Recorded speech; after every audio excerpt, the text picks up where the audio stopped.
All right, y'all, how y'all doing out there? Oh, no, but pay here. No, really. Anyway, so this is what we got. This is the stud so far for the 2x72 grinder to hold the roller wheels on. Let me grab a roller wheel to show you real quick. All right, we're back. So here's the roller wheel, right? It's for the 2x72 grinder. And this will go through here this way when it's big enough. This will register on this corner here. Then we got this spacer here, and then this will be threaded to go into the frame of the 2x72 grinder.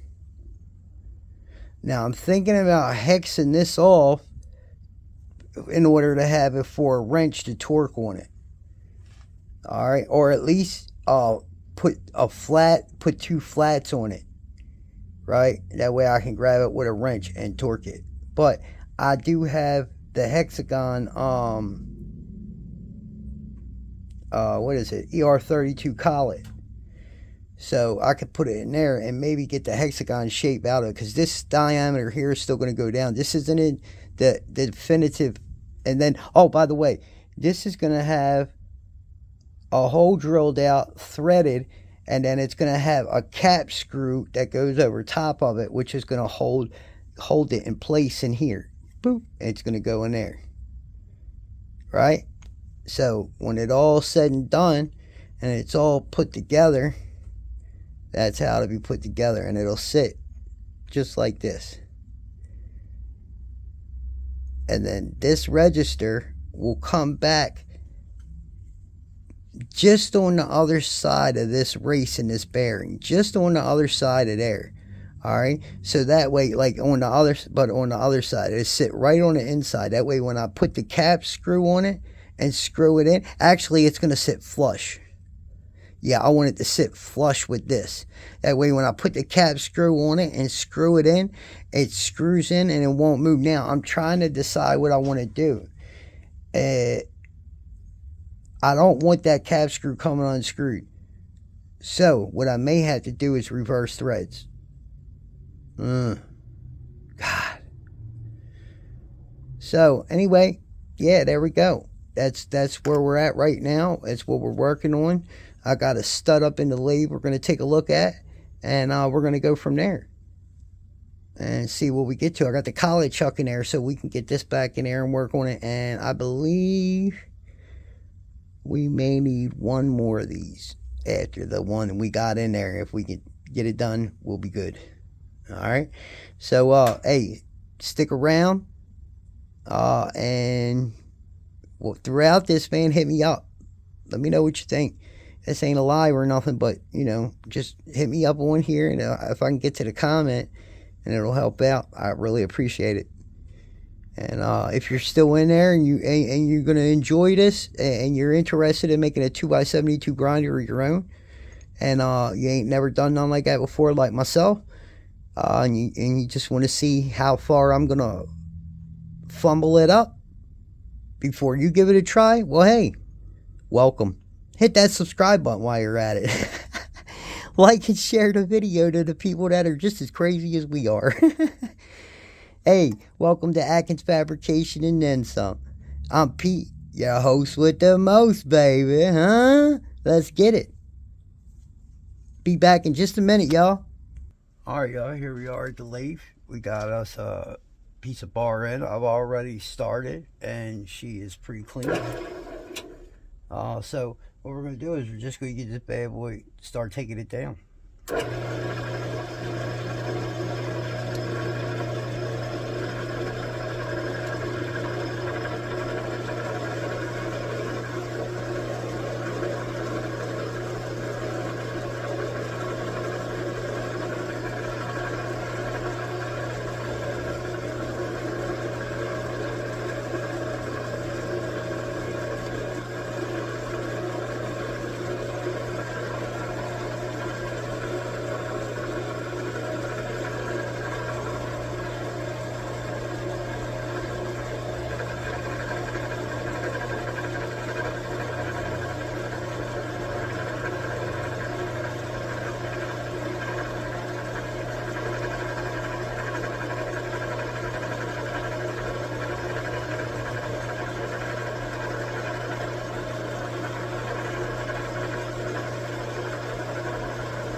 Oh shit, oh dang, excuse my language, y'all. Sorry about that. I ran it into the side. I think I probably broke my insert now. Yeah, probably really broke it.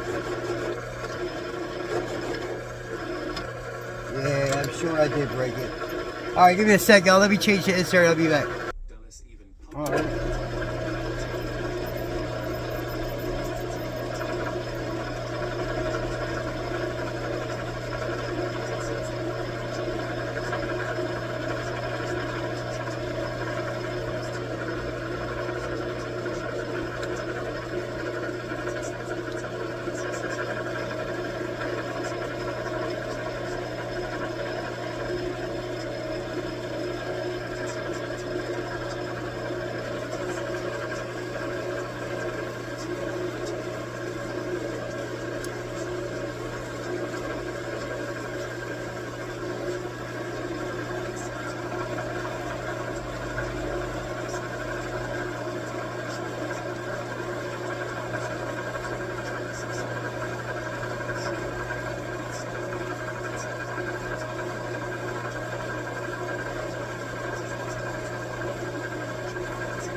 you see how that's getting that glossy finish to it now instead of that matte gray like it is back here, right?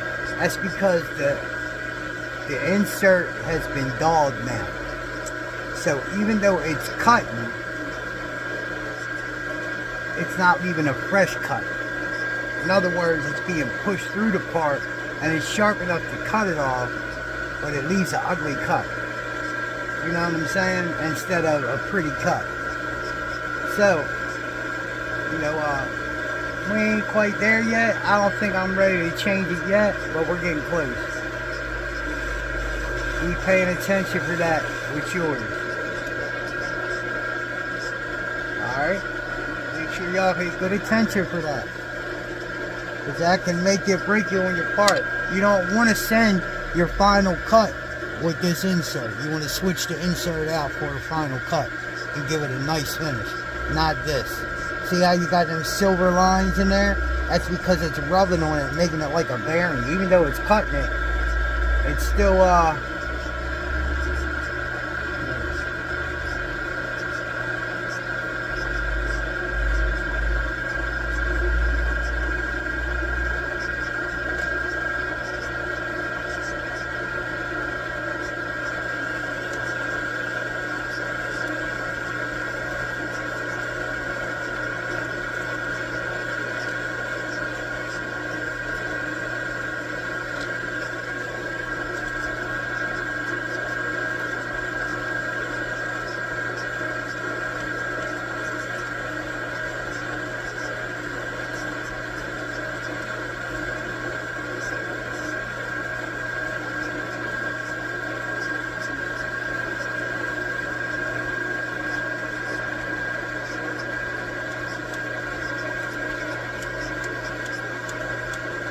get some more Earl up in there. Jar is empty.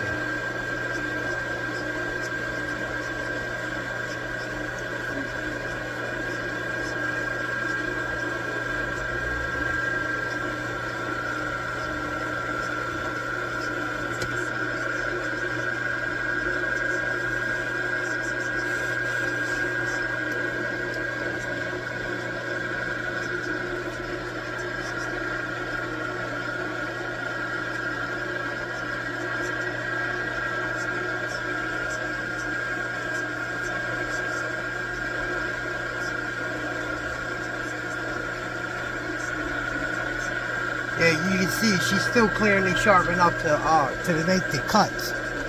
Definitely, but it's like I said, you shouldn't have those silver lines. You'll see when I put the new insert, when I switch the insert around and do the final cut, it'll be a matte gray finish like that. It won't have that silver in it. You see? That's what I'm saying. That's because the insert's getting dull. It's not dull, but it's getting dull.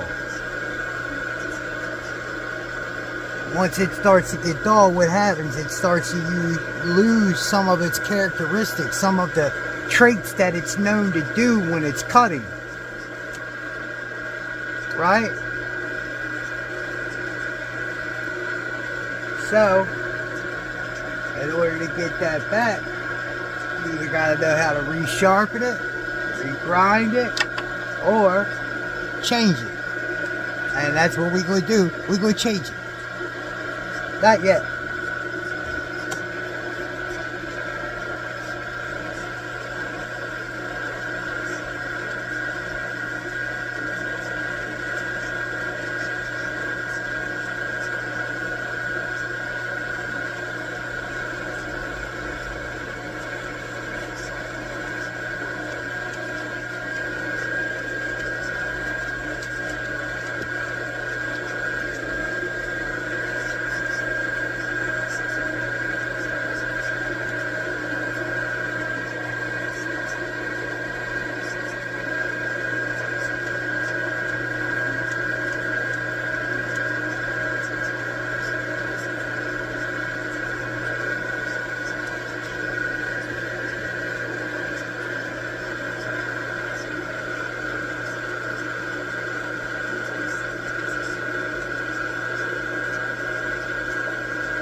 I want to chamfer the edges real quick. The edges. We'll do the edges.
Here's where it gets running. Right here, look. I ain't put no oil on it. Look at it running. See how silver that is? That's almost silver enough to be a bearing race.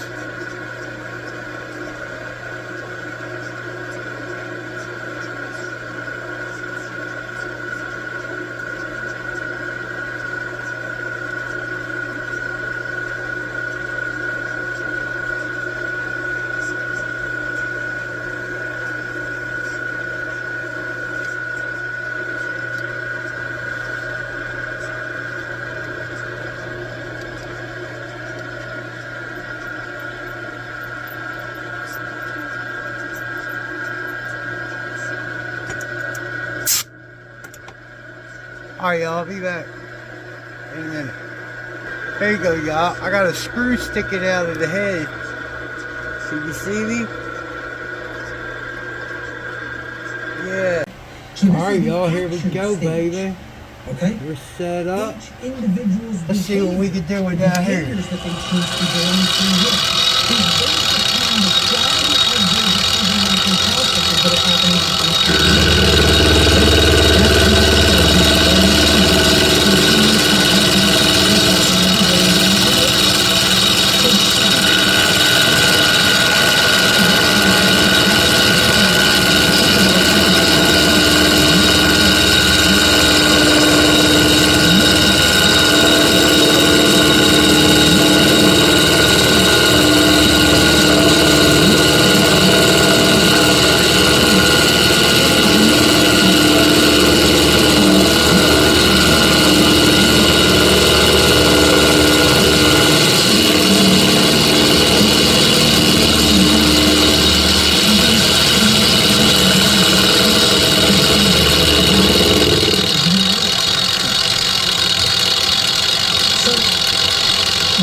works.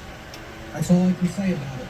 Expressed through 7 basic underlying principles, plus what I have referred to as an 8th or hidden principle, which you hear very few other researchers, even people who are studying this from the occult perspective, who are studying this from the consequentialism perspective, you rarely hear them incorporate the 8th and all-encompassing principle, which I'll get to last here. This 8th principle, which I call the lost principle, binds all the other 7 principles together. All right? These principles together constitute a master key through which universal wisdom, including the knowledge of the requirements to obtaining what we desire, is then unveiled or de-occulted. These are the 7 general principles of natural law. Many people who have studied some variants of occultism may recognize these as what are known as the Hermetic principles. Hermetic essentially comes from Hermes.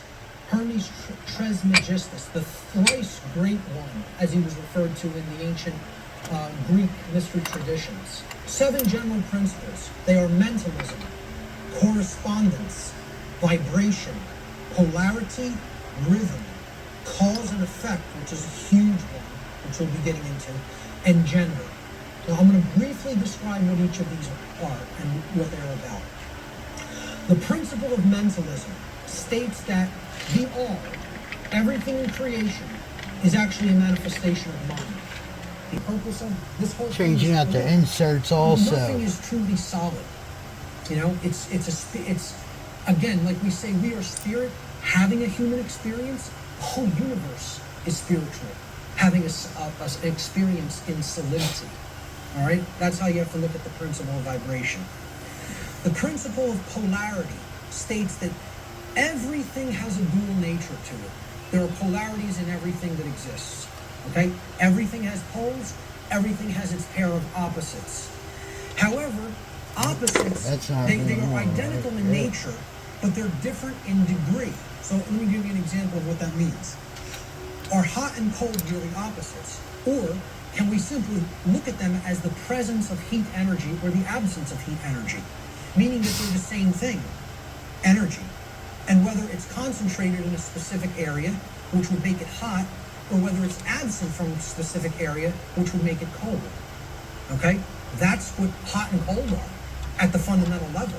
At our level of perception, they're opposites, but at the fundamental level, they're the same thing, energy or lack thereof. Just like those 3 stages of the trivium. Are knowledge and ignorance the same thing? Yeah, actually they are. Because truth is always present. It's a matter of whether it's taken in and processed, or whether it's refused to be taken in and it's not processed. Extremes can meet and blend and, play with each other, like as depicted in the yin-yang symbol, masculine and feminine. They need to be blended. And at some level of reality, everything that is seemingly contradictory may be reconciled. Now again, I stress the term at some level. At the unified field level, everything is consciousness, pure consciousness. Let's look at the principle of rhythm. Everything flows out and in.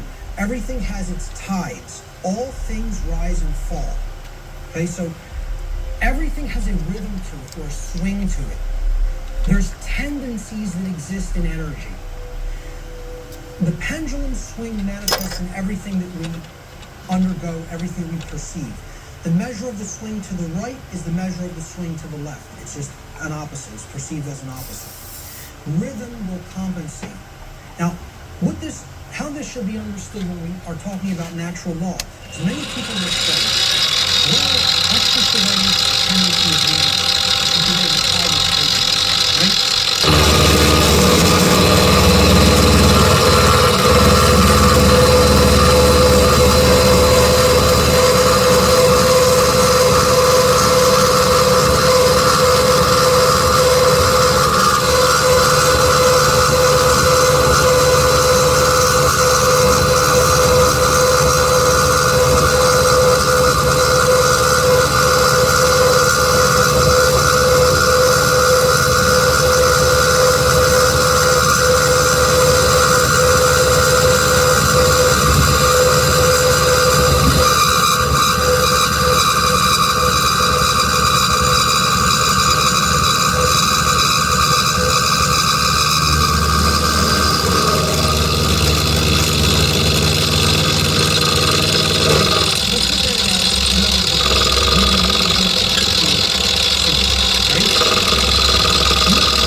that come first and then manifest conditions.